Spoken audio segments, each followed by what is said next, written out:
everyone, I'm Nina with Know Before You Go Inc. and my master planning course on how to improve your credit and get rid of your debt, as well as planning your funeral and protecting your estate. So, as a funeral director, I get asked this question quite often. When I die, what happens to my debt? And it's really quite simple. So, or it is and it isn't. So here's the thing.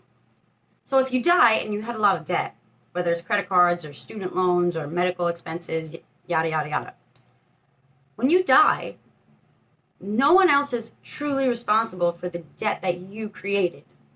However, should you have any accounts that are with another person, that's where it can become an issue. So if you have a joint account with someone or shared some sort of account, or you actually both had authority and responsibility over the account, that's a situation where that person then assumes the debt.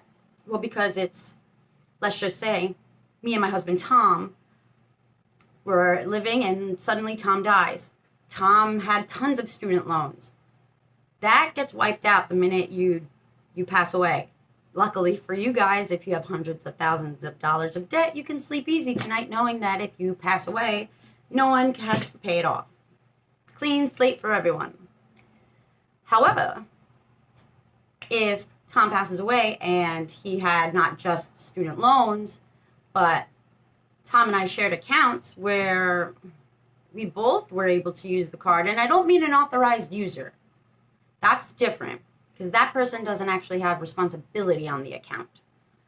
If you don't really know what I'm talking about, by the way, you're going to want to check my upcoming course. It's really basic, really simple, but it's going to get you started in the process of knowing this kind of information.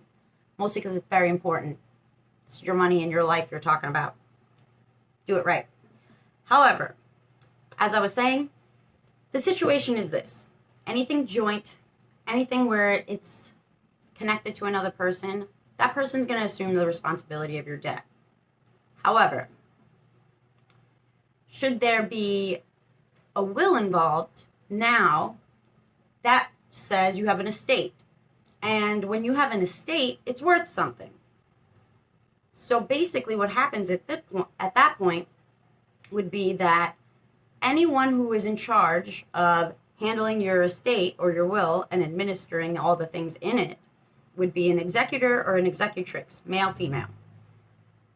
However, that person is responsible not for paying your debt, but for making sure the funds from your actual estate are used to pay your debt.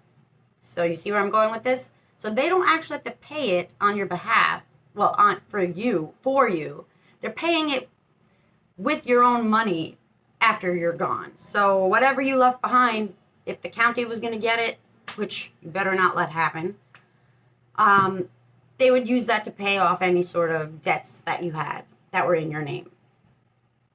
However, if it's something that you inherited, you're not going to have your lovely pearl necklace that grandma got you repossessed in anyway. So don't worry about that. That's a plus. So don't worry. As much as dying is not good, do us all a favor. Die without debt. It just makes everybody's life a lot easier.